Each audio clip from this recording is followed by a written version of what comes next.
पहले डिस्कशन कर लेते हैं अपन। एक्सरसाइज 2 पार्ट 1 का क्वेश्चन नंबर 3 जो है उसमें आपको ये B1, B2, C1, C2 ये सारे वेक्टर्स गिवन है और पूछा हुआ with then the set of orthogonal vectors. तो आपको इसमें बाय ऑप्शन ही जाना पड़ेगा कि कौन से 3 pair of vectors A, B, C जो भी है आपके पास उनका आपस में डॉट प्रोडक्ट 0 होगा। तो यहाँ पे आप जब देखोगे तो इसमें A dot B1, A dot C2 और B1 डॉट C2 ये आपके पास 0, 0 होगा। तो इससे जो आपको ऑप्शन मिलेगा वो B ऑप्शन आएगा और आपको इसको ऑप्शन से ही जाना पड़ेगा। ठीक है। क्वेश्चन नंबर 4 में आपको दे रखा है the position vector of the point of the vertices A, B, C are this. तो ट्राइंगल के ये अपन पोजीशन वेक्टर्स लिख लिए। तो ट्राइंगल एक्चुअली जो आप डिस्टेंस मेजर करोगे तो इक्विलेटरल ट्राइंगल आएगा। तो इन सेंटर क्या हो गया, जो सेंट्रोइड हो जाएगा। IA वेक्टर हो गया आपके पास, फाइनल माइनस इनिशियल से वेक्टर आ गया। अब एक आर वेक्टर, एक और वेक्टर है जो कि ABC के प्लेन पे लाई कर रहा है। तो अगर कोई भी वेक्टर अगर मान लो XY प्लेन में लाई करेगा तो उसको आप क्या लिखोगे, XI cap plus YJ cap. और अब ये ABC के प्लेन में लाई कर रहा है तो इसका मतलब मैं यहाँ पर AB वेक्टर और AC वेक्टर लेता हूं तो अपन यहाँ पर एक R वेक्टर ले सकते हैं ABC के प्लेन में है ना। तो lambda times AB vector plus mu times AC vector. ये वैल्यू आ गई R वेक्टर जो कि एक वेक्टर क्या हुआ ABC के क्या हो गया, ABC ट्राइंगल के प्लेन में हो गया। अब क्वेश्चन में गिवन है कि ये जो वेक्टर आपके पास ABC के प्लेन में है या IA के साथ क्या है, परपेंडिकुलर है। तो दोनों का डॉट प्रोडक्ट 0 करते हुए आपके पास lambda equals to minus mu आ गया। Lambda equals to minus mu जैसे आप यहां पर पुट करोगे तो lambda equals to minus mu put करते ही ये देयरफॉर R वेक्टर आपको क्या मिल जाएगा, lambda equals to minus mu करते ये तो हो गया 0 और lambda equals to minus mu जैसे पुट करोगे तो इसमें से म्यू तो आ गया बाहर और यहां पर बन जाएगा आपके पास I cap minus J cap. अब अपने को क्या चाहिए, यहां पर यूनिट वेक्टर चाहिए। तो यूनिट वेक्टर क्या होगा आपके पास, I cap minus J cap plus minus by √2। ये आपके पास रिक्वायर्ड उसका क्या आ जाएगा, यूनिट वेक्टर मिल जाएगा आपको। क्वेश्चन 5 में आपको एक कंडीशन दे रखी है A cross B equals to twice of A cross C। तो A cross twice of A cross C को दिलाया, इसमें से A क्रॉस बाहर निकाला तो ये A cross B minus 2C equals to 0 हुआ। तो दो वेक्टर का क्रॉस प्रोडक्ट अगर 0 है तो इसका मतलब कोई भी एक वेक्टर दूसरे के लैम्डा टाइम्स लिखा सकता है। तो B minus C equals to lambda times A हो गया। आपको क्वेश्चन में दे रखा है कि B वेक्टर जो है आपके पास, इस क्वेश्चन में लिखा हुआ है कि B वेक्टर आपके पास क्या लिखा हुआ है, LC vector plus mu A vector. तो C वेक्टर का कोफिशिएंट तो आपको 2 दिख ही रहा है। अब मुझे लैम्डा की वैल्यू और निकालनी है तो मॉडुलस लेके जब आप स्क्वायर करोगे तो ये रिजल्ट आएगा। आपको इसमें सब चीज गिवन है, mod A, mod C, mod B, angle between B and C। जब आप जैसे ही वैल्यू पुट करोगे तो यहां से आपको लैम्डा स्क्वायर 16 मतलब लैम्डा की वैल्यू प्लस माइनस 4 आ जाएगी। तो जैसे ही ये वैल्यू आप यहां पर पुट कर दोगे तो यहां से B vector comes out to be, lambda की वैल्यू तो प्लस माइनस रख दो तो आपके पास जो वैल्यू बन जाएगी 2C vector plus minus 4A vector. तो यहां से अगर आप देखा जाए तो आपके पास L तो आ गया 2 और जो म्यू है वो आ गया आपके पास प्लस माइनस 4। तो mod A plus mod mu जो रहेगा वो आपके पास 6 हो जाएगा। इसी का क्वेश्चन नंबर 6 काफी इजी है, वो आपको अटेम्प्ट कर सकते हो। एक्सरसाइज 1 पार्ट 1 का जो B10 क्वेश्चन है उसमें आपसे पूछा गया है find the projection of B vector plus C vector on A vector, जहां पे ABC वेक्टर्स आपको तीनों वेक्टर्स गिवन है। तो इसके B10 क्वेश्चन के अंदर आपको पूछा projection of B plus C।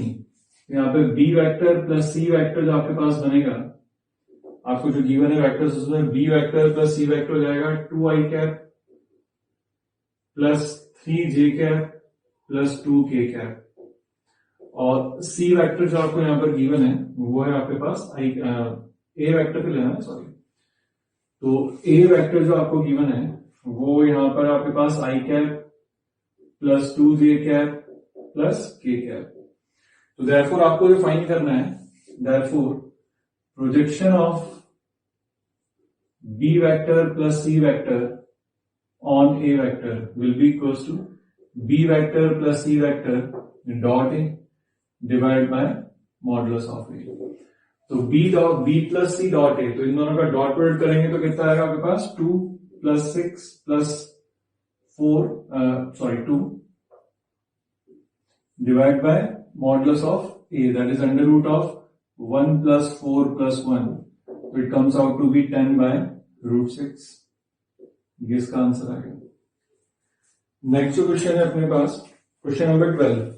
Question 12 के अंदर जो आपको कंडीशन गिवन है B12 में, B12 के अंदर आपको कंडीशन गिवन है A cross B will be equals to C, B cross C will be equals to A। तो आपसे कुछ वैल्यू पूछी है 3A vector plus 4B vector plus 12C vector का आपके पास मॉडुलस क्या होगा, जहां पे A vector B vector C vector की मैग्नीट्यूड आपको सेम गिवन है। सबसे पहले तो इसको अगर मैं डॉट प्रोडक्ट कर लेता हूं, dot product with A vector and B vector, इसको dot product with A vector and B vector अगर मैंने कर दिया तो यहां से आपके पास क्या होगा, A dot A cross B, तो ये क्या हो गया A cross B। A cross B का मतलब vector perpendicular to A and B, फिर डॉट विद A करोगे तो आपके पास क्या होगा 90 डिग्री आ जाएगा कॉस, तो कॉस 90 0, तो इसका मतलब ये A dot A cross B will be 0, तो इधर बचेगा A dot C will be equal to 0।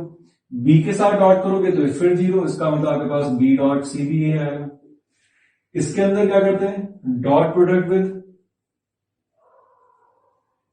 इसमें डॉट प्रोडक्ट विद आप B vector and C vector कर दो, तो यहां पर भी वही B dot C cross B जो होगा वो 0 हो जाएगा आपके पास, तो इसका मतलब B dot A dot B will be equal to 0, will be equal to C से डॉट करोगे तो फिर 0, तो that is C dot A, ये भी 0 हो गया।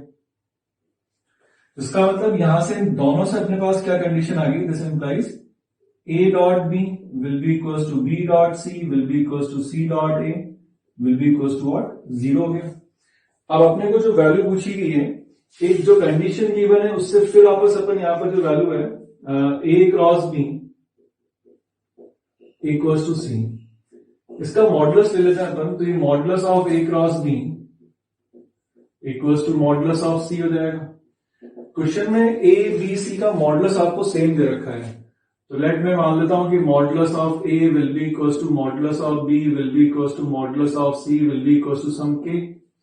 तो यहां से आपके पास क्या वैल्यू जाएगी, mod A mod B that is K square into sine angle between A and B, तो angle between A and B यहाँ पे आप A डॉट B 0, इसका मतलब A और B के बीच में एंगल कितना है 90 डिग्री, दैट इज साइन 90, वो क्या हो गया आपके पास 1, विल बी इक्वल टू कितना हो गया K। तो K आपके पास जो यहां से वैल्यू आ जाएगी वो K की वैल्यू कितनी आ गई आपके पास 1, जिसका मतलब क्या हुआ, mod A mod B mod C की जो वैल्यू आ चुकी है वो कितनी होगी आपके पास, this implies mod A vector will be equals to mod B vector will be equals to mod C vector will be equals to आ गया 1। तो therefore जो आपको फाइंड करना है वो क्या फाइंड करना है अपने को, आपको फाइंड करना है modulus of 3A vector plus 4B vector plus 12C vector. इसका स्क्वायर अगर अपन कंसीडर करें तो इसका स्क्वायर क्या बनेगा आपके पास 9 मॉडुलस ऑफ A वेक्टर का square plus 16 modulus of B vector का square plus 144 modulus of C vector का स्क्वायर, प्लस जो आएगा वो आपके पास सारी टर्म 0 आएगी, क्योंकि वो क्या बनेगा 2AB से बनेगा 2A डॉट B, तो 6 इंटू 4 24 A डॉट B 0, फिर B डॉट C 0, फिर C डॉट A 0, तो वो तो रिजल्ट 0 आ जाएगा। Mod A mod B mod C की वैल्यू आपके पास 1 नहीं सही, तो ये आपके पास टोटल आ जाएगा 169। So this implies modulus of 3A vector plus 4B vector plus 12C vector comes out to be 13। ये इस क्वेश्चन का आंसर हो गया अपने पास। Next question B13।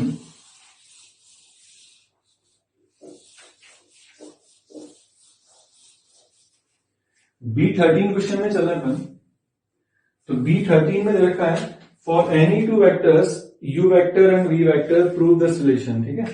तो अपन इस रिलेशन में क्या करेंगे, अपन RHS से स्टार्ट करते हैं। RHS जो दे रखा है वो क्या होगा, तो RHS आपके पास लिखा हुआ है 1 minus U dot V whole square plus modulus of U plus V plus U cross V, ठीक है। इसका पूरे का क्या दे रखा है आपको, होल स्क्वायर गिवन है आपको, ठीक है। तो सबसे पहले यहां पर एक काम कर लेता हूं मैं, let angle between u vector and v vector will be equals to theta.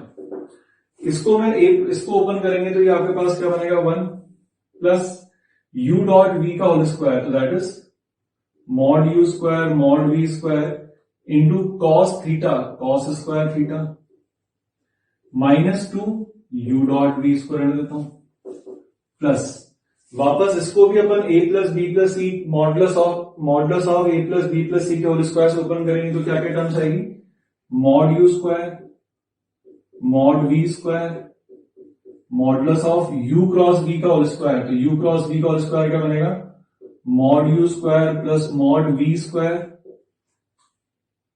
Sorry u cross v कितना होगा u mod v sine theta, ये बन जाएगा हमारे पास mod u square mod v square sine square theta plus 2 times u dot v plus 2 times v dot u cross v plus 2 times u dot u cross v। यहां से ये वाला result और ये रिजल्ट तो दोनों अपने पास 0 आ जाना है। क्यों? देखो u क्रॉस v जो होगा एक वेक्टर आएगा जो कि u और v दोनों के परपेंडिकुलर होगा, तो फिर अगर कोई वेक्टर u और v दोनों के साथ परपेंडिकुलर है तो v का उसके साथ डॉट क्या आएगा 0। सिमिलरली u क्रॉस v क्या आएगा एक vector perpendicular to u and v, तो u और v के परपेंडिकुलर वेक्टर आएगा तो u के साथ डॉट उसका फिर क्या हो जाएगा 0। तो यहां से अपने पास क्या क्या वैल्यू आ गई 1 प्लस देखो ये वाली टर्म मिला के इसके साथ जो साइन वाली टर्म है mod u square mod v square cos square mod u square mod v square sine square, तो ये क्या बन जाएगा सीधा सा आपके पास modulus of u square into modulus of v square.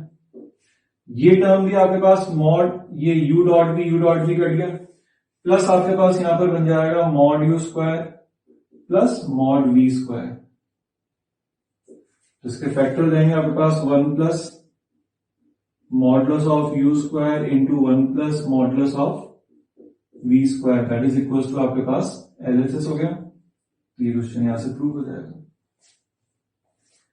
Next question पर मूव करते हैं। नेक्स्ट जो क्वेश्चन है क्वेश्चन नंबर 14 B14 क्वेश्चन क्या है अपने पास B14 इसमें दे रखा है uh vector c vector is perpendicular to these two vectors and satisfying another condition. तो अपने पास यहां पर लेट अपन क्या करते हैं लेट c वेक्टर को आप कुछ अज्यूम कर लो एक्स आई कैप प्लस वाई जे कैप प्लस जेड के कैप।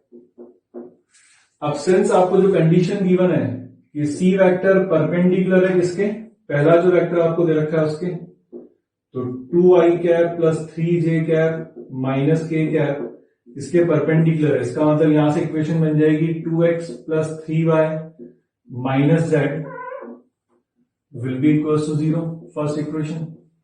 वापस एक कंडीशन गिवन है कि c वेक्टर जो है फिर वापस एक और वेक्टर के परपेंडिकुलर है, वो वेक्टर कौन सा है i cap minus 2j cap plus 3k cap. तो यहां से c का इसके साथ डॉट करेंगे तो आपके पास बन जाएगा x minus 2y plus 3z equals to 0 second. साथ में एक कंडीशन और गिवन है आपको और वो कंडीशन गिवन है c vector dot with 2i cap minus j cap plus k cap plus 6 equals to 0। तो यहां से आपके पास जो कंडीशन आ जाएगी वो कंडीशन क्या मिल जाएगी ये इसके साथ प्लस, तो c डॉट दिस वेक्टर कितना बनेगा 2x minus y plus z plus 6 equals to 0। ये थर्ड इक्वेशन आ गई। तो ऑन सॉल्विंग 1 2 एंड 3 आपके पास x y z की जो वैल्यूज आएंगी वो बताता हूं। x की वैल्यू आपके पास आएगी -3, y की वैल्यू आएगी 3 और z की वैल्यू आएगी आपके पास अगेन 3।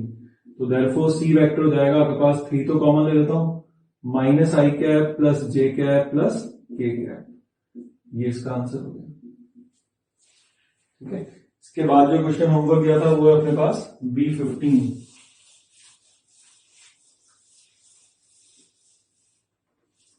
B15 क्वेश्चन में 2 पार्ट हैं। तो सबसे पहला पार्ट जो है B15 के अंदर अच्छा, ये वाला पार्ट जो है ये तो अपन ने नोट्स में ही कर लिया है, ये तो आप वहां से चेक कर लेना।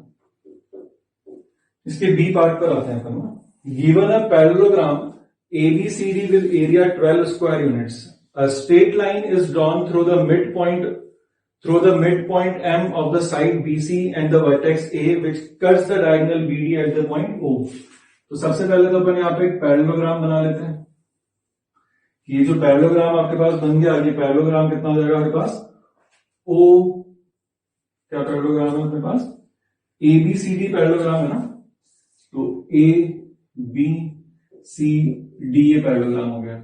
इसको मैं ओरिजिन पे बोल देता हूं और इसके पोजीशन वेक्टर B वेक्टर बोल दिए, इसके पोजीशन वेक्टर D वेक्टर बोल दिया। तो अपने आप डायगोनल AC जो होगा वो B vector plus D vector के बराबर हो जाएगा।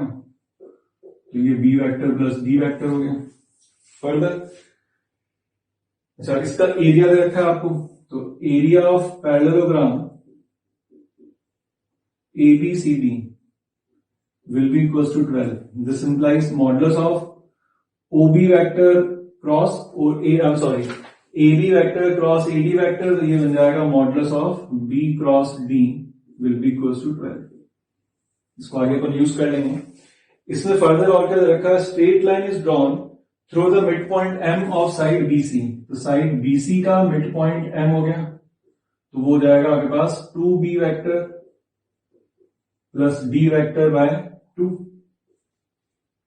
A प्लस B बाय 2, ये वाली वैल्यू होगी यहाँ पे। फिर उसमें लिखा हुआ line joining a straight line is drawn through the mid point M of the side BC and the vertex A। तो ये आपके पास होगी cuts the diagonal BD at the point O। तो ये डायगोनल BD जो हो गया इसको किस पॉइंट पे कट करा? O पर। फिर आपसे पूछा हुआ है use vector to determine the area of quadrilateral OMCD। तो इसका एरिया फाइंड, क्वाड्रिलेटरल का एरिया होता है half modulus of D1 cross D2। तो D1 क्रॉस D2 फाइंड करने के लिए मुझे क्या करना पड़ेगा? यहाँ पर C जो O जो पॉइंट है उसके मुझे पोजीशन वेक्टर कैलकुलेट करने पड़ेंगे। तो अपन यहां से क्या मान सकते हैं कि आपके पास ये जो O पॉइंट है ये BD और साथ में OM को किसी ना किसी रेशियो में डिवाइड कर रहा है। तो इस रेशियो को अपन 1:λ, ये रेशियो, इस रेशियो वही पूछा ना आपसे कि O पॉइंट जो हो गया, तो अब ये हो गया आपके पास 1:λ और यहां से आपके पास इस पॉइंट को उसको बोल लेता हूं 1:μ। तो O पॉइंट के पोजीशन वेक्टर में आप दो तरीके से लिख सकता हूं, क्योंकि O जो पॉइंट है वो AM को डिवाइड कर रहा है 1:λ से और O पॉइंट जो है ये DB को डिवाइड कर रहा है 1:μ से। तो अपन सेक्शन फॉर्मूला लगा लेते हैं यहाँ पर 1 into this plus mu into lambda into 0 upon 1 plus lambda, so it will become 2B vector plus D vector upon 2 times lambda plus 1 will be equals to, इसी से अपन क्या लिखें, यहां पर BD को डिवाइड करने लिखेंगे तो क्या आएगा आपके पास B vector plus mu D vector upon mu plus 1। यहां से आप इन दोनों को कंपेयर कर लो, D वेक्टर और B वेक्टर को, तो B वेक्टर के साथ तो आएगा आपके पास 2/2 lambda plus 1 will be equals to 1/mu plus 1 and D vector के साथ आ जाएगा आपके पास 1/2 times lambda plus 1 will be equals to mu plus 1। इन दोनों को आप डिवाइड कर देना। जैसे आप डिवाइड करोगे तो देखो क्या मिलेगा, यहां से तो ये तो कट ही रहा आपके पास, डिवाइड करने से 1/λ की वैल्यू भी यहां से हट जाएगी, तो जो म्यू की जो वैल्यू आपके पास आएगी वो 1 आपके पास 2 आ जाएगी। म्यू की वैल्यू जब आपके पास 1/2 आ गई तो आप यहां पे पुट कर दो, तो देयरफॉर O पॉइंट के पोजीशन वेक्टर म्यू की वैल्यू 1/2 जब आप पुट करोगे तो कितना हो जाएगा आपके पास 2B vector plus D vector upon 1 plus 1/2 that is 3/2, that ये हो गया 3। तो therefore area of quadrilateral OMCD will be equals to 1/2 modulus of OC vector cross DM vector. Diagonal से हो जाएंगे तो 1/2 मॉडुलस ऑफ OC वेक्टर आपके पास क्या आएगा, O तो ये हो गया और C वेक्टर अपने पास ही है, तो ये आपके पास बन जाएगा B vector plus D vector minus 2B vector plus D vector bye 3 और ये पूरा क्रॉस प्रोडक्ट हो जाएगा आपके पास किससे, डीएम वेक्टर से। तो डीएम वेक्टर क्या बनेगा आपके पास, 2b vector plus D vector by 2 minus D vector.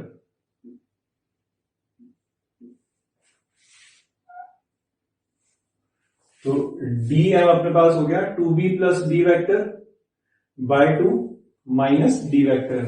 तो इसको सिंप्लीफाई कर लेते हैं, तो आपके पास एलसीएम लोगे तो 1/12 तो ये बाहर आ जाएगा।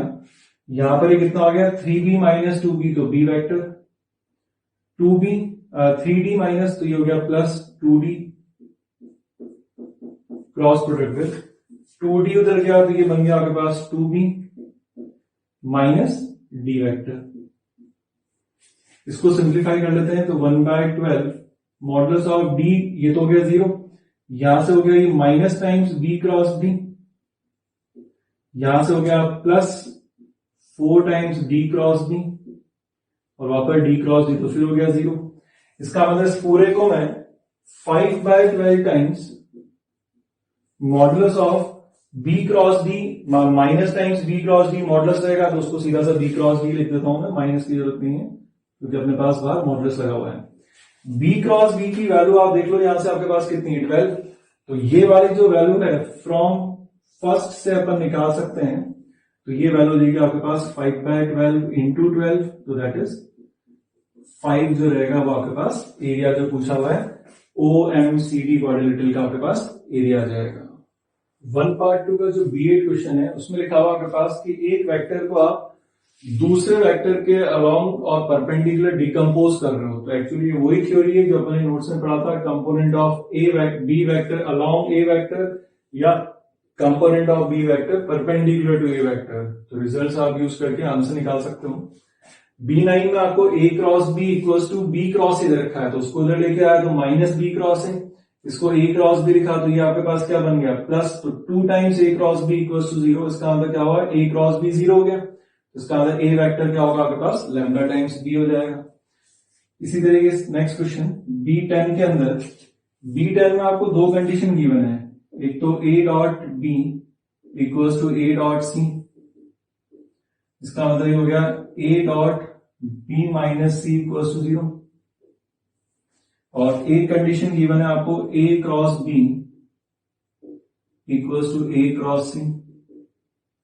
इसको इधर लेके आता हूं तो ये बन जाएगा a cross b minus c equals to 0। सातवें क्वेश्चन में लिखा हुआ है कि a वेक्टर जो है वो आपके पास नॉन जीरो वेक्टर्स है, तो किसी भी वेक्टर का a वेक्टर का b माइनस c के साथ डॉट या a वेक्टर का b माइनस c के साथ क्रॉस, अगर दोनों ही जीरो है तो अपन यहां दोनों से कंक्लूड कर सकते हैं कि b vector minus c vector क्या होगा, दोनों में से कोई ना कोई एक जीरो होगा, तभी डॉट और क्रॉस जीरो हो रहा है, लेकिन a वेक्टर तो जीरो है नहीं, तो b माइनस c जीरो होगा, इसका मतलब b वेक्टर क्या हो गया आपके पास c वेक्टर के बराबर हो गया।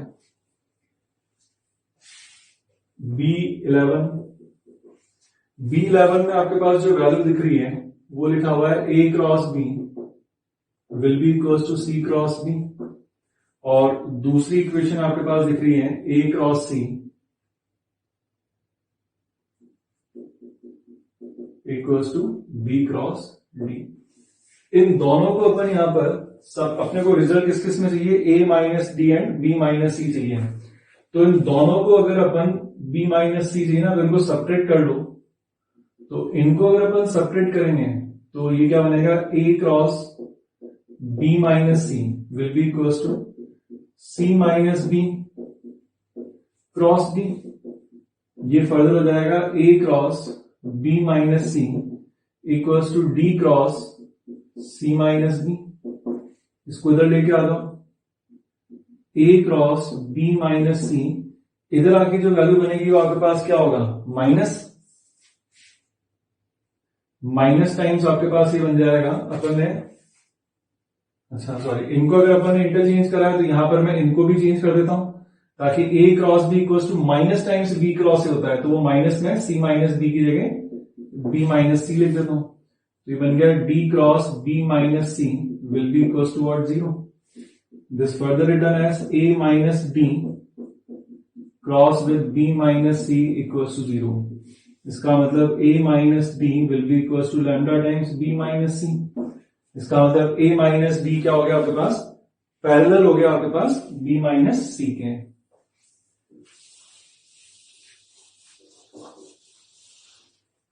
नेक्स्ट क्वेश्चन है आपके पास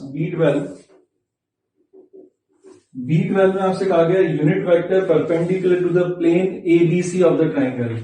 तो अगर ABC ट्राइंगल अगर ये दे रखा है A vector, B vector and C vector, ये अगर आपको गिवन है तो अपन यहां पर अगर वेक्टर परपेंडिकुलर टू प्लेन की अगर अपन बात करें तो vector perpendicular to plane will be equals to AB cross AC हो जाएगा। तो प्लस माइनस लगा दो क्योंकि AB क्रॉस AC या AC क्रॉस AB दोनों लिख सकते हैं। तो ये प्लस माइनस आपके पास बन जाएगा यहां पर B minus A cross with C minus A। इसको आप सिंप्लीफाई कर लो, ये आपके पास बन जाएगा A cross B plus B cross C plus C cross A। तो देयरफॉर रिक्वायर्ड जो यूनिट वेक्टर होगा, रिक्वायर्ड जो आपके पास यूनिट वेक्टर आने वाला है वो क्या होगा, दिस अपॉन इसका मैग्नीट्यूड। तो दिस अपॉन इसका मैग्नीट्यूड जब आप करोगे, डिवाइड करोगे मैग्नीट्यूड से, तो आपके पास ये वैल्यू क्या बन जाएगी आपके पास, plus minus A cross B plus B cross C plus C cross A divided by modulus of A cross B plus B cross C plus C cross A। और अपने को ये पता है कि अगर ABC ये ट्राइंगल है तो एरिया ऑफ ट्राइंगल जो होता है वो क्या होता है, 1/2 modulus of A cross B plus B cross C plus C cross A। तो ये एक्चुअली लिखा आपके पास 2 डेल्टा। तो ये आपको इस क्वेश्चन के अंदर प्रूफ क्या, ऑप्शन चेक करना है कि कौन सा आंसर होगा, तो आप चेक कर सकते हो easily. Now after discussion we will move on to theory part. Next topic पे अब मूव करते हैं, direction cosines and direction ratios. Important topic है, ढंग से समझना। डीसीज, डायरेक्शन कोसाइंस को इन शॉर्ट डीसीज बोलते हैं। अब डीसीज क्या है आपके पास, अगर ये कोई भी आपके पास सीडी के अंदर अगर ये कोई भी आपके पास डायरेक्टेड लाइन है, तो डायरेक्टेड लाइन अगर एक्स एक्सिस के साथ अल्फा, वाई एक्सिस के साथ बीटा और जेड एक्सिस के साथ अगर गामा एंगल बनाता है पॉजिटिव डायरेक्शन के साथ, तो अपने पास cos of those alpha beta gamma is are called DCs. वो लिखा हुआ है alpha beta gamma with angles which is directed line makes with the positive direction of x, y and z axis respectively, then cosine of the angles are called DCs। तो ये हो गया direction cosines. अब usually direction cosines को represent करा जाता है LMN से। Therefore L represents the first DC cos alpha, M represents second DC cos beta and N represents the third DC that is cos gamma। Therefore अपन लिख लेंगे L equals to cos alpha, cos beta and cos gamma। LMN की आपके पास क्या होगी, values हो गई। तो सीधा से इसको ऐसे समझो, आपकी कोई भी अगर एक लाइन है और तीनों एक्सिस के साथ अगर उसका इंटीग्रेशन पता है तो अपन उसके कोसाइन जो होंगे, cosine of angles are called DCs. तो ये डीसीज आपको एलिमेंट से रिप्रेजेंट करेंगे वैल्यू आगे। उस डीसीज से बनते हैं अपने पास डीआर्स। देखो डीसीज तो एक्चुअल वैल्यू होगी, अगर ये एंगल अल्फा की वैल्यू 30 डिग्री है तो आपके पास एल की वैल्यू cos 30 डिग्री मतलब √3/2 एग्जैक्ट आएगी। लेकिन डायरेक्शन रेशियोज, इसे नाम से समझ आ रहा है कि रेशियोज हैं, तो आपके पास क्या होगा, ये एबीसी अगर कोई भी 3 नंबर्स अगर अपन लेते हैं जो कि डीसीज एलिमेंट के अगर प्रोपोर्शनल हैं, तो ये तीनों नंबर एबीसी जो कि एलिमेंट डीसीज के प्रोपोर्शनल हैं, ये तीनों एबीसी क्या कहलाएंगे, डीआर्स कहलाएंगे। मतलब A's to B's to C will be equals to L is to M is to N। मतलब अगर किसी भी मान लो लाइन, किसी भी आपके पास वेक्टर के या डायरेक्टेड लाइन के अगर डीसीज मुझे पता है, फॉर एग्जांपल कि अगर मान लो डीसीज आपके पास हो गए, डीसीज हो गए आपके पास लैम्डा, म्यू और एम, तो तीनों डीसीज को मैं अगर 2 से मल्टीप्लाई कर देता हूं तो 2 lambda, 2 mu and 2 m will become what, DRs हो जाएंगे आपके पास। 3 से डिवाइड कर देता हूं तो lambda by 3, mu by 3 and m by 3 will be the DRs. तो डीआर्स और कुछ नहीं है, डीसीज जो आएंगे आपके पास उनके प्रोपोर्शनल कोई वैल्यू जो होगी वो आपके पास क्या कहलाएंगे, डीआर्स कहलाते हैं। अब अगर अपन यहां पर बात करें कि अगर मान लो अब अगर अपन वेक्टर की बात करें तो यहां पर अगर अपन इसको बोल देते हैं कि ये ओपी एक वेक्टर है, अगर ये कोई वेक्टर है तो ऑब्वियसली इसका डायरेक्शन भी होना चाहिए। तो डायरेक्शन आपको किससे पता पड़ रहा है, ये डीसी अल्फा बीटा गामा से। तो डायरेक्शन के लिए अपने पास 2 चीजें हैं, डीसीज या डीआर्स।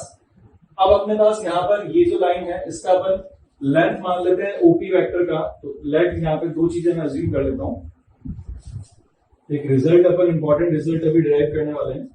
तो let OP vector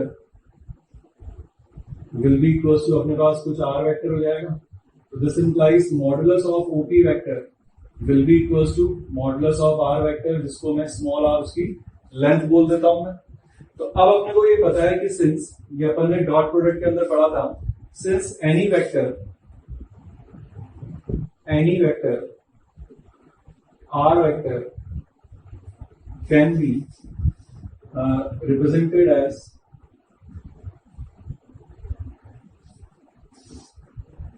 R vector will be equals to, क्या होता था अपने पास, R vector dot I cap into I cap plus R vector dot J cap into J cap plus R vector dot K cap into K cap। तो ये अपने पास क्या हुआ कि कोई भी R vector को लिखने का तरीका हो गया। अब R डॉट आई आपके पास क्या बनेगा वो देख लेते हैं। R डॉट आई क्या बनेगा आपके पास, modulus of i into cos of angle between r vector and i cap. तो angle between r vector and i cap कितना आपके पास, alpha, that is cos alpha, plus modulus of are, modulus of j, r और j के बीच में मतलब Y x के साथ एंगल कितना है, गामा, मतलब सॉरी बीटा, प्लस तीसरी वैल्यू क्या हो जाएगी आपके पास, मॉड आर वेक्टर, मॉड के cap and cos of gamma हो गया। तो ये अपने पास क्या हुआ, ओपी वेक्टर को अपन ने आर वेक्टर बोला था ना, तो आर वेक्टर का एक्स एक्सिस के साथ एंगल अल्फा है, तो cos alpha, cos beta, cos gamma आ गया आपके पास। यहां से इसमें से पूरे में से आपके पास क्या कॉमन आ रहा है, इसमें से आपके पास modulus of are vector common आ रहा है, उससे डिवाइड कर देता हूं।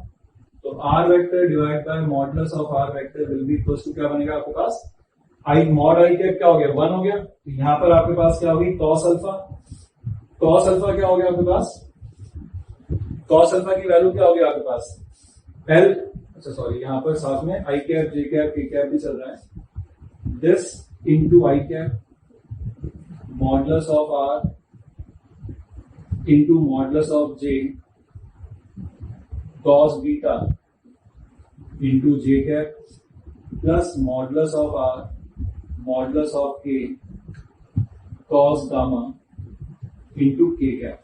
पूरे में से मॉडुलस ऑफ आर कॉमन लेके मैंने डिवाइड कर दिया, तो आपके पास यहां पर बचा cos alpha I cap. Cos alpha कितना है अपने पास, एल, तो ये बन गया L I cap plus M J cap plus N K cap. और ये जो वैल्यू होती है ये वेक्टर अपॉन उसी की मैग्नीट्यूड क्या होता है आपके पास, यूनिट वेक्टर होता है। तो दिस इंप्लाइज आर कैप जो हो जाएगा वो हो गया L I cap plus M J cap plus N K cap. अब अगर ये यूनिट वेक्टर है तो इसका मॉडुलस वैल्यू क्या होगी आपके पास हमेशा, अगर ये यूनिट वेक्टर आर कैप आपके पास आ चुका है, जिसके आपके पास क्या पता है, मतलब आपने को यहाँ क्या पता पड़ गया कि अगर मुझे कोई भी लाइन दे रखी है, कोई भी वेक्टर दे रखा है जिसके मुझे डीसीज पता है एल, एम और एन, तो अपन उस वेक्टर के अलोंग, उस वेक्टर का अपन क्या लिख सकते हैं, उस वेक्टर के अलोंग यूनिट वेक्टर लिख सकते हैं, L I cap plus M J cap plus N K cap. अच्छा, अब अगर ये यूनिट वेक्टर है तो देखो क्या रिजल्ट आता है अपने पास, जहां ये डीसी वाला पार्ट में रख कर रहा हूं,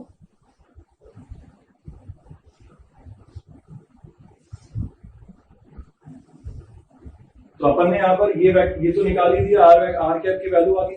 तो दिस इंप्लाइज या since modulus of R cap will be equal to 1, तो therefore L square plus M square plus N square comes out to be 1। तो ये एक अपने पास एक इंपॉर्टेंट रिलेशन आता है, और इसी से अगर अपन बात करें तो ये हो जाएगा आपके पास cos square alpha plus cos square beta plus cos square gamma equals to 1। मतलब किसी भी वेक्टर के, अगर आपको किसी भी लाइन के या किसी भी वेक्टर के अगर आपको डीसीज पता है, तो डीसीज ऐसा नहीं है कि 3 डीसी दे दिए तो हमेशा कोई भी आप वैल्यू ले लोगे, अल्फा बीटा गामा कोई भी एंगल ले लोगे, आपके पास तीनों डीसीज का स्क्वायर का सम हमेशा 1 होना चाहिए, that is cos square alpha plus cos square beta plus cos square gamma 1 होना चाहिए। इसी को अगर मैं साइन में लिखूंगा तो 1 माइनस साइन स्क्वायर 1 माइनस साइन स्क्वायर 1 माइनस साइन स्क्वायर इक्वल्स टू 2। तो ये आपके पास रिजल्ट बन जाएगा sine square alpha plus sine square beta plus sine square gamma comes out to be 2। ठीक है। अच्छा, एक चीज और देखो, आपने यहाँ पर जो वेक्टर लिखा था, ये जो आर वेक्टर अपॉन ये वैल्यू आई है, यहीं से स्टार्ट करता हूं वापस। R vector upon modulus of R will be equals to L I cap plus M J cap plus N K cap, आपके पास वैल्यू आ गई थी।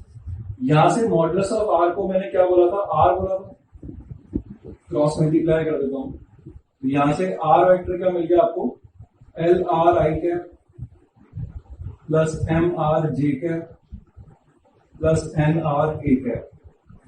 तो ये एक और वैल्यू आ गई अपने पास, एक वेक्टर रिप्रेजेंट कर दिया अपन ने, जिसके डीआर्स पता है, जिसके डीसीज पता थे, और क्या पता था आपको, उस वेक्टर की लेंथ भी पता थी। तो उस वेक्टर को अपन ने डीसीज और उसके लेंथ की फॉर्म में अपन ने क्या लिख दिया, L are I cap plus M R J cap plus N R के कैप। अच्छा, ये जो अपन ने डीसीज लिखे ना, L R M R N R, जो मतलब डीसीज क्या है, डीसीज के साथ आर मल्टीप्लाई हो रहा है। अगर ये ढंग से देखो, इनका रेशियो क्या आएगा, LR is to MR is to NR will be equals to L is to M is to N।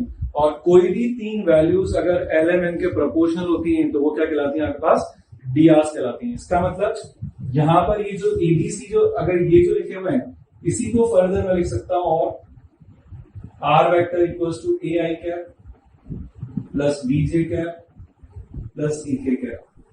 तो अब मेरे पास यहां पर ये एबीसी क्या हो गए, where A, B, C are DRs।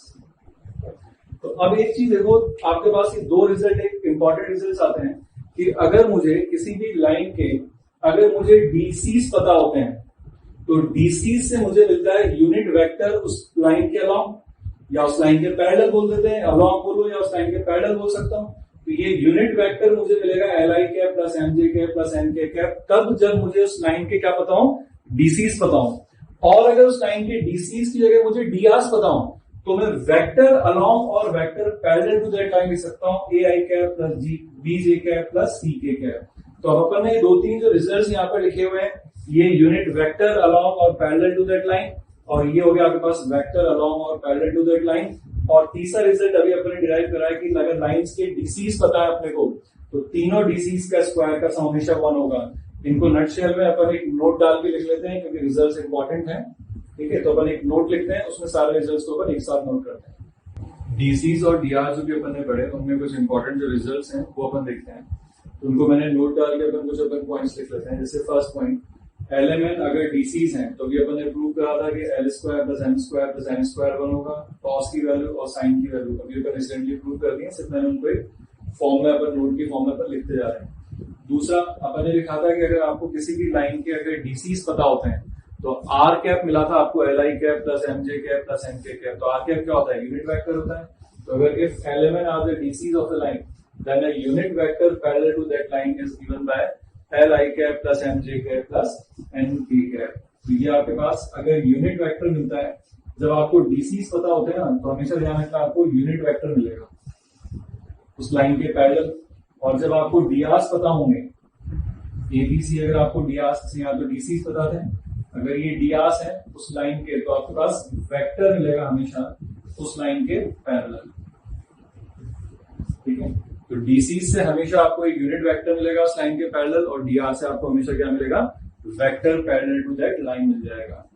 Next जो फोर्थ जो अपने पास पॉइंट है वो क्या है, अगर मेरे को डीसीज और डीआर्स में रिलेशन निकालना है, मतलब मुझे देखो डीआर्स पता है, डीसीज पता है, तो डीसीज को, हर डीसी को किसी भी एक सेम नंबर से मल्टीप्लाई कर दोगे तो दैट विल बिकम डीआर्स।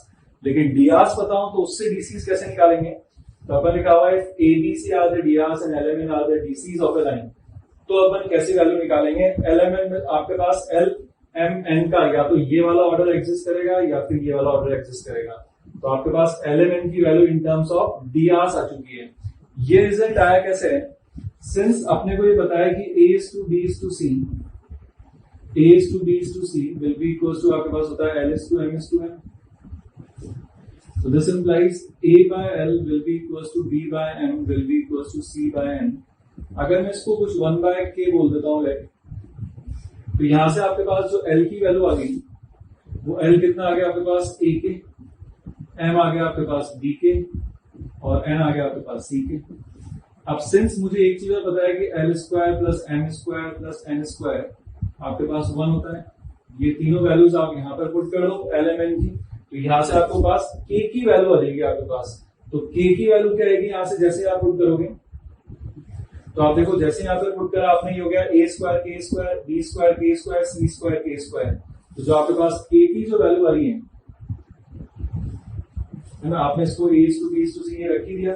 तो अब अपने पास यहाँ पर जो a की l की वैल्यू होगी ak, तो k जो आएगा वो आपके पास कितना आ जाएगा, यहाँ वैल्यू पुट करते पहले k स्क्वायर आएगा आपके पास 1 upon a square plus b square plus c square. This implies k comes out to be plus minus 1 upon under root of a square plus b square plus c square। तो अपन दोनों sign एक साथ नहीं लेंगे, ऐसे नहीं करेंगे कि आपके पास k की वैल्यू प्लस माइनस यहाँ रख दी, प्लस माइनस यहाँ रख दी, प्लस माइनस यहाँ रख दी, तो 6 नहीं आएंगे डीसीज। या तो k की वैल्यू पॉजिटिव होगी तो आपके पास LMN a upon under root a square plus b square plus c square positive positive positive आएगा, या k की वैल्यू नेगेटिव होगी तो वहां पर आपके पास सारी वैल्यूज में माइनस माइनस माइनस आ जाएगा।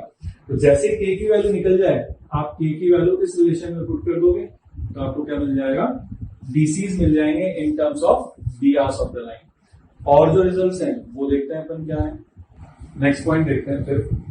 इफ ओपी दे रखा है आपको length r where o is the origin and the DCs of OP are LMN, then the coordinates of point p अपने पास हो जाएंगे LR MR NR। ये रिजल्ट कैसे आता है समझो। जैसे अगर अपने पास यहाँ पर अभी अपन ने लिखा था, अगर ये O और ये P है, ये X Y Z, ये अगर आपके पास R वेक्टर है तो ये अपन ने R वेक्टर की जो वैल्यू लिखी थी वो आपके पास क्या लिखी थी, मतलब इसके कोऑर्डिनेट में अज्यूम कर देता हूं, मान लो X Y और Z, लेट्स से तो ये ओरिजिन है 0,0,0, तो मैं ओपी वेक्टर की वैल्यू दो तरीके से लिख लेता हूँ। तो ओपी वेक्टर एक तो जो मैंने पढ़ा था, एक तो अपन ने 3D में पढ़ा था final vector minus initial vector, तो आपके पास क्या हो जाएगा एक्स आई कैप प्लस वाई जे कैप प्लस जेड के कैप। एंड दूसरा भी अपन ने थोड़ी देर पहले लिखा था कि ओपी वेक्टर जो आपके पास होता है आर वेक्टर, वो आपने लिखा था L are I cap plus M R J cap plus N R के कैप, ये लिखा था आपने। तो दोनों को अगर अपन कंपेयर करते हैं, क्योंकि है तो एक ही वेक्टर ना हो, उसका मतलब यहां से अगर आप जैसे ही कंपेयर करोगे तो एक्स की वैल्यू आ जाएगी आपके पास एल आर, वाई आ जाएगा आपके पास एम आर और जेड आ जाएगा आपके पास एन आर। और एक्स वाई जेड क्या आता है आपके पास पी पॉइंट के कोऑर्डिनेट्स, वो आ जाएगा एल आर एम आर और एन आर। इसका मतलब अगर आपको किसी भी लाइन के एक एंड पॉइंट ओरिजिन पर है और दूसरा आपके पास पॉइंट जो है उसके कोऑर्डिनेट्स फाइंड करने हैं, कब, जब आपको उसकी ओपी की लेंथ पता हो और उसकी डीसीज पता हो, तो डायरेक्ट आप L R M R N R की फॉर्म में लिख सकते हो। फिफ्थ और सिक्स में ज्यादा चेंज नहीं है। फिफ्थ के अंदर अपने पास जहां से वेक्टर ओरिजिनेट हो रहा था वो ओरिजिन पे था, यहाँ पर आपके पास ए बी एक लाइन है जिसके डीसीज पता है आपको वापस। तो इसके लिए अगर अपन रिजल्ट देखें तो इसके लिए क्या होगा आपके पास,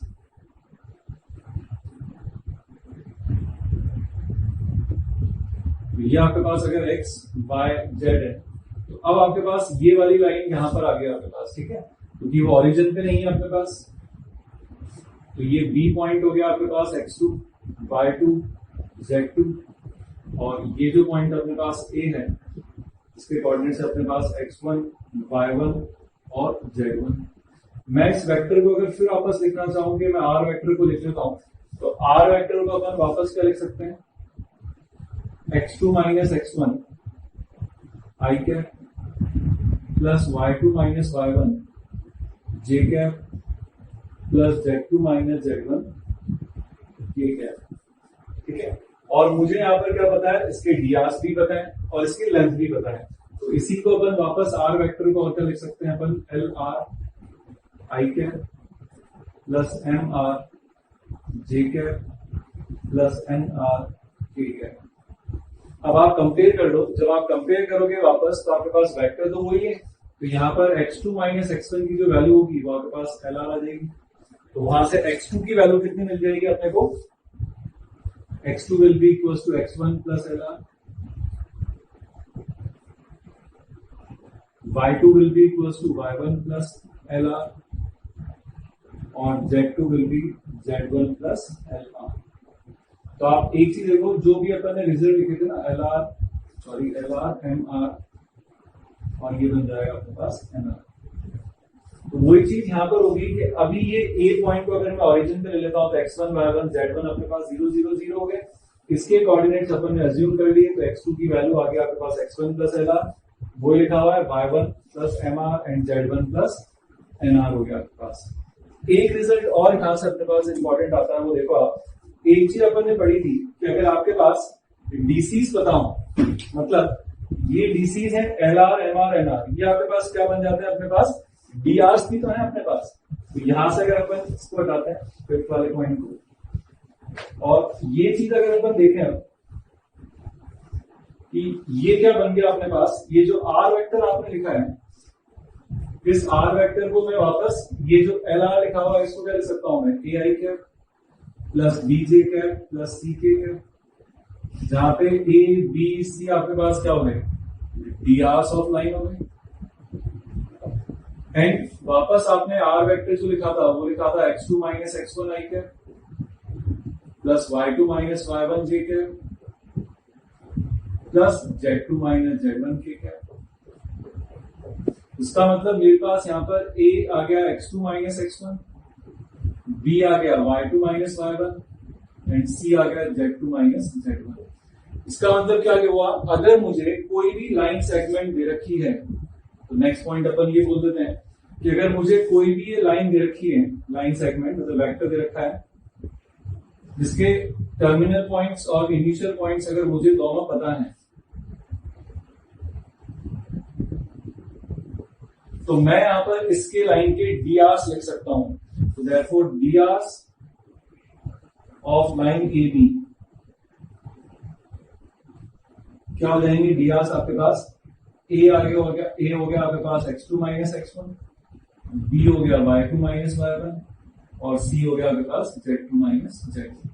तो ये अपने पास क्या मिल गया डायरेक्ट, अगर आपको किसी भी लाइन के अगर आपको एंड पॉइंट्स पता है तो उसके डायरेक्ट आप क्या लिख सकते हो, डी आर्स लिख सकते हो, x2 minus x1, y2 minus y1 and z2 minus z1।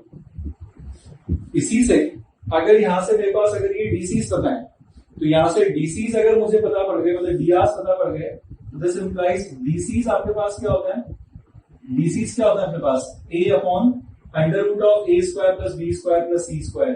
तो under root of a square plus b square plus c square क्या आ जाएगी, इसकी लेंथ आ जाएगी modulus of A B vector, b upon modulus of A B vector, c upon modulus of A B vector.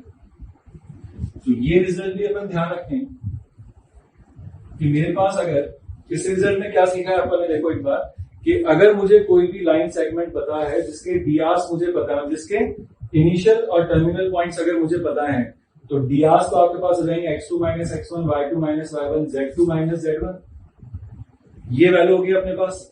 अब ये जब D Rs हैं, तो अभी अपन ने फिफ्थ पॉइंट में पढ़ा था कि जब मुझे डी आर्स पता होते हैं तो डीसीज होते हैं a upon under root of a square plus b square plus c square, और a square plus b square plus c square लिखोगे तो x2 minus x1 whole square plus y2 minus y1 whole square plus z2 minus z1 whole square, that comes out to be length of AB। तो AB की जो length होगी आपके पास वो under root of a square plus b square plus c square ही तो है। तो वही हो गया, अगर डी आर पता है तो डीसी अपॉन क्या कर देंगे अपन, अंडर रूट अपॉन क्या कर देंगे, इसकी लेंथ कर देंगे, जहां पर ए की वैल्यू जो होगी वो आपके पास क्या होगी, तो ये डीसी को अपन वापस एक फॉर्म में और लिख लेते हैं। तो 6 पॉइंट ड्रॉप करता हूं, तो मैं वापस यहां से क्या बोल रहा हूं कि मुझे अगर डी आर्स डीसीज अगर डायरेक्ट लिखने हो, कब, जब किसी भी लाइन सेगमेंट के मुझे फाइनल और इनिशियल और टर्मिनल पॉइंट्स पता हो, तो डीसीज अपन डायरेक्ट लिख सकते हैं x2 माइनस x1, क्योंकि a की value x2 minus x1 upon length of that line segment, y2 minus y1 upon ab and z2 minus z1 upon ac।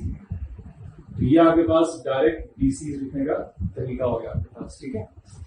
एक और पॉइंट,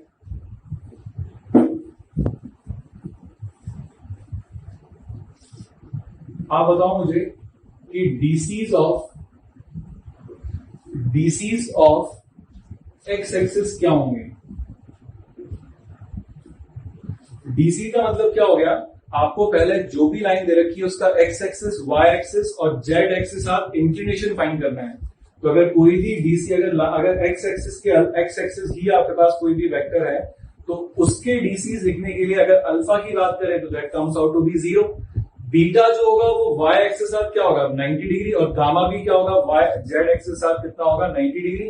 तो आपके पास डीसी हो जाएंगे 1 0 0। ये क्यों हुआ, सिंस अल्फा जो होगा यहाँ पर 0 डिग्री होगा, बीटा और गामा यहाँ पर क्या होगा 90 डिग्री होगा। सिमिलरली मैं बात करूं कि डीसीज ऑफ वाई एक्सिस लिखें तो डीसीज ऑफ वाई एक्सिस क्या हो जाएंगे आपके पास 0 1 0, and DCs of Z axis की अगर अपन बात करें that comes out to be 0 0 1। तो ये जो अपन ने नोट लिखे हैं, ये 8 जो पॉइंट लिखे हैं, ये सारे रिजल्ट्स इंपॉर्टेंट हैं, अपन ने इनको डिराइव भी कर लिया। बाकी आप इनको हमेशा ध्यान रखो ताकि अपने पास डीसी डीआर से जो रिलेटेड इनसे रिलेटेड जो क्वेश्चंस बनेंगे वो अपन इजीली सॉल्व कर सकें। तो इसके बाद अपन इनके डीसी डीआर के क्वेश्चंस को मूव करते हैं। डीसीज और डीआर पे क्वेश्चंस लेने से पहले एक ये रिजल्ट और देखते हैं अपन, कि दो लाइन्स अगर गिवन है तो उनके बीच में एंगल कैसे निकालेंगे। अगर कोई भी दो लाइन है तो लाइन एक्चुअली क्या है, डायरेक्टेड लाइन ही है, इसका मतलब वेक्टर आपको मिल जाएगा उसके लाइन के पैरेलल। तो अब वेक्टर, दो वेक्टर्स के बीच में एंगल निकालने का तरीका अपने पास cos theta a vector dot b vector upon mod a mod b होता है, जो कि अपन ने dot product of two vectors में सीखा था। अब अगर यहाँ पर मान लो दोनों लाइन के मुझे अगर डीसीज पर डीआर पता है A1 B1 C1 A2 B2 C2, तो डीआर को भी एक्चुअली अपन इस फॉर्म में लिखते हैं ना, कि अगर ये आपके पास है तो यहाँ पर अपन डीआर A1 B1 C1, ये हो जाएगा A2 B2 C2। तो मुझे लाइन के अगर डीआर पता है तो मैं वेक्टर उनके पैरेलल लिख सकता हूँ। तो आपके पास अगर A1 B1 C1 A2 B2 C2 अगर डीआर हो गए उनके, तो vector parallel to these lines can be written as A vector equals to A1 I cap plus B1 J cap plus C1 K cap, और ये B vector हो गया। अब दो वेक्टर के बीच में फॉर्मूला लगा लो तो आपके पास A dot B upon mod A mod B से रिजल्ट आ जाएगा। अब मान लो मेरे पास अगर मेरे को दो लाइन के बीच में अगर मुझे एंगल निकालना है, देखो अगर ये दो लाइन के बीच में अगर मुझे कोई भी एंगल निकालना है तो मैं उनके वेक्टर के बीच में निकालूं या यूनिट वेक्टर के बीच में निकालूं, एंगल तो सेम ही रहेगा क्योंकि डायरेक्शन तो सेम है, सिर्फ वेक्टर मैग्नीट्यूड 1 हो या मैग्नीट्यूड 100 हो। लेकिन आपके पास अगर अलग अलग मैग्नीट्यूड हो या दोनों वेक्टर्स की मैग्नीट्यूड 1 ही हो तो भी तो एंगल सेम ही रहेगा आपके पास, एंगल कैसे भी निकाल दो। तो अब अगर अपन यहाँ पर डीसीज की जगह मुझे डीसीज पता हो गए तो वो आपके पास क्या मिलता है, यूनिट वेक्टर इनके अलॉन्ग मिलते हैं, तो बनता है L I cap plus M J cap plus N K cap, ये भी वही बन जाएगा L2 I cap plus M2 J cap plus N2 K cap बन गया। तो cos थीटा होगा आपके पास दोनों के यूनिट वेक्टर्स के बीच में एंगल आपके पास, ठीक है। तो आपके पास डायरेक्ट या तो ये रिजल्ट किसकी फॉर्म में आपके पास, जब अपन ने डीसीज डीआर पता है, और अगर डीसीज पता है तो डायरेक्ट फॉर्मूला आ जाएगा L1 L2 plus M1 M2 plus N1 N2। अब यहां से कुछ कंडीशंस निकलेंगी कि लाइंस अगर आपके पास परपेंडिकुलर हुई तो क्या कंडीशन होगी। तो पहली condition, if lines are perpendicular, lines अगर परपेंडिकुलर हुई तो cos थीटा 0 हो जाएगा। तो cos थीटा 0 होने का मतलब A1 A2 plus B1 B2 plus C1 C2 equals to 0। अगर डीआर पता है तो उनके फॉर्म में रिलेशन, और डीसीज पता है तो L1 L2 plus M1 M2 plus N1 N2 0 आ जाएगा। दूसरी condition, if lines are parallel, अच्छा लाइंस अगर पैरेलल होंगी तो आपके पास थीटा जो होगा वो 0 या 180 डिग्री हो जाएगा आपके पास। लाइंस अगर पैरेलल हुई आपके पास तो ये जो एंगल होगा 0 या 180 होगा आपके पास। तो उस केस में आपके पास क्या पॉसिबिलिटी होगी, वही चीज कि दो वेक्टर पैरेलल हो गए। तो दो वेक्टर पैरेलल आपके पास कब होते हैं, जब उनके I cap J cap K cap के कोफिशिएंट्स का रेशियो बराबर होता है। यहां से कंडीशन आ जाएगी A1 upon A2 equals to B1 upon B2 equals to C1 upon C2। तो दो लाइंस पैरेलल हैं, इसका मतलब जो लाइन के अलॉन्ग जो वेक्टर्स हैं वो वेक्टर्स आपस में पैरेलल हो गए, और दो वेक्टर पैरेलल का मतलब हो गया A1 upon A2 equals to B1 upon B2 equals to C1 upon C2। और ये तो हो गया डीआर की फॉर्म में। लेकिन दो लाइन अगर पैरेलल हैं तो ऑब्वियस सी बात है कि उनके जो डीसीज जो रहेंगे वो आपके पास क्या रहेंगे, एग्जैक्टली सेम रहेंगे। L1 equals to L2, M1 equals to M2 and N1 equals to N2। क्योंकि अगर दो लाइंस अगर आपके पास पैरेलल हैं तो आप तो सोचो कि अगर एक लाइन अगर एक्स एक्सिस के साथ अगर 30 डिग्री बना रही है और वो पैरेलल है, तो दूसरी लाइन भी तो एक्स एक्सिस के साथ 30 डिग्री ही बनाएगी। तो दोनों के डीसीज क्या आएंगे आपके पास, इक्वल आएंगे, और डीआर्स क्या होंगे, प्रोपोर्शनल होंगे। तो ये अपने पास angle between the two lines का फॉर्मूले हो गए, और कंडीशंस हो गई कि लाइंस कब परपेंडिकुलर होंगी और कब लाइंस पैरेलल होंगी। आज की क्लास में आपको कोई होमवर्क नहीं दे रहा हूं, तो जो भी अपन ने पढ़ा है उसको आप लोग ढंग से रिवाइज करना, ताकि उन पे अपन और क्वेश्चंस लेंगे और नेक्स्ट क्लास में आपको मैं होमवर्क दूंगा।